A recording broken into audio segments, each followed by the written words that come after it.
Hello everyone, and welcome to today's Whiteboard Wednesday. My name is Bo Kim. I'm the Senior Director of Information Security here at Imperva. And for today's topic, we're going to be discussing the importance of a strong security culture and 4 essential components needed to build one.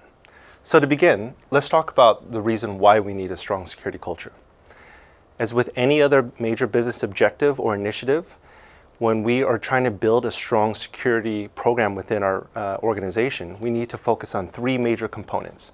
And that's going to be the infamous people, technology, and processes triangle. A lot of times, though, unfortunately, we find ourselves as security professionals focusing a lot more on the technology and processes side, which puts us at an unbalanced and weak position. Today, we're going to be talking about what we could do to focus more on the people aspect or component. And in this context, we're really talking about company culture. So company culture is basically the beliefs and resulting behaviors of the organization. So in an organization that has a strong security culture, employees have a clear understanding of what's right versus wrong, the type of activity that they should report on in terms of being suspicious, and who and how to contact the right team. So people are a major attack vector. The 2017 Verizon DBR showed that 43% of all breaches that they covered started with some type of social attack. If we continue to position ourselves in a weak position, focus purely on technology and processes, we're essentially leaving ourselves vulnerable to an attack vector that accounts for nearly half of all current day breaches. And then finally, in a company that doesn't have a strong security culture, security becomes someone else's responsibility. And the whole point of a strong security culture is to have that shared sense of ownership. And so we know that someone else's responsibility is definitely not where we want to be. First and foremost, the biggest impact you can make on your company's security culture is to start at the top and get your leadership support and buy-in. Company culture is absolutely defined from the top leadership ranks throughout the organization. And just like any other business unit, we as security professionals need to do a good job and clearly communicate where we are in terms of our current company security posture and clearly communicate some of our upcoming security initiatives. And this can obviously be done through frequent reporting. However, don't just stick to some of the low-level security metrics. Be able to tie it into some larger level objective or initiative that aligns with your company's objectives or clearly states or clearly represents a true risk to the company. So for example, here at Imperva, we start with a high-level security domain dashboard where basically we've broken out our security program into the major security domains that we feel define it. And then we score it from a scale of 0 to 5, which essentially is an adoption of the enterprise maturity model. Each of those scores are then represented or reinforced through supporting metrics and KPIs so that we know where we need to get. Some of the domains that we report on, for example, are effective security awareness training with a supporting metric of failed phishing awareness attempts. Another example would be our defensive posture against account takeover, and with a supporting metric of percentage of systems behind multi-factor authentication. Once you have that leadership buy-in and support, make sure you start to move further south into the organization and establish department team champions. And these are going to basically be the local teams and the local departments and leaders of those departments that can help provide that feedback once you're rolling out new security initiatives. The second component is going to be effective security awareness training.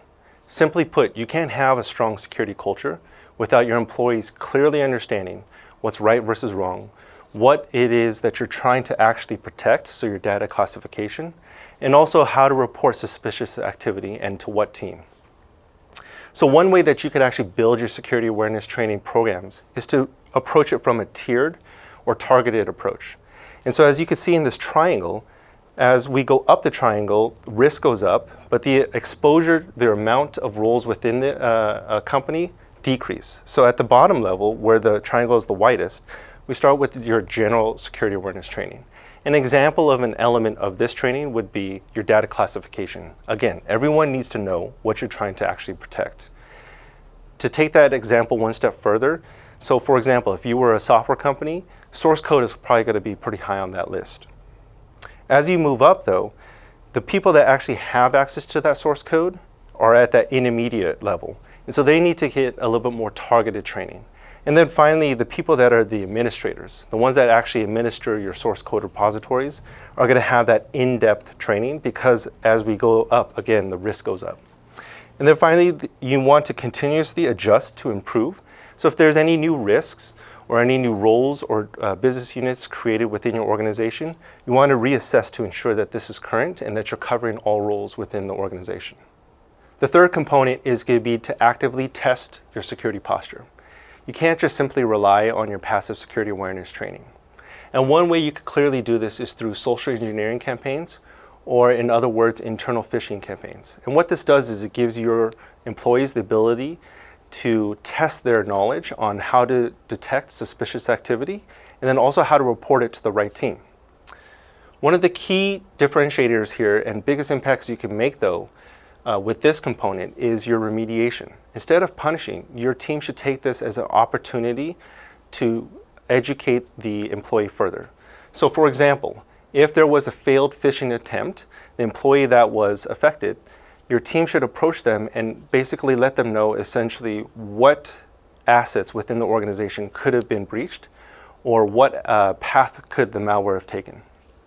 The fourth component is going to be continuous communications. The bottom line here is transparency is key. Your team needs to be approachable. The channels that you've set aside for your employees to contact your security team, when they're used, they need to be responded to very quickly. Your employees need to understand that you take their reports very seriously and that it helps build that shared sense of security ownership. Also, regardless of whether it's an incident or actual incident or false positive, reward their behavior so that, again, you're building that shared sense of security ownership. And finally, similar to what we were doing with the leadership reports, feel free to distribute internal reports that show the current posture of the company, and then also reinforce some of the new initiatives that you're deploying within your organization. So if you have a new security awareness training initiative or campaign, then show that the improvements quarter over quarter to your employees so that they understand that their efforts are part of a larger initiative. Thank you for joining today's Whiteboard Wednesday. I hope the topic that we discussed today helps you build a stronger security culture within your organization. We look forward to you joining us in future sessions.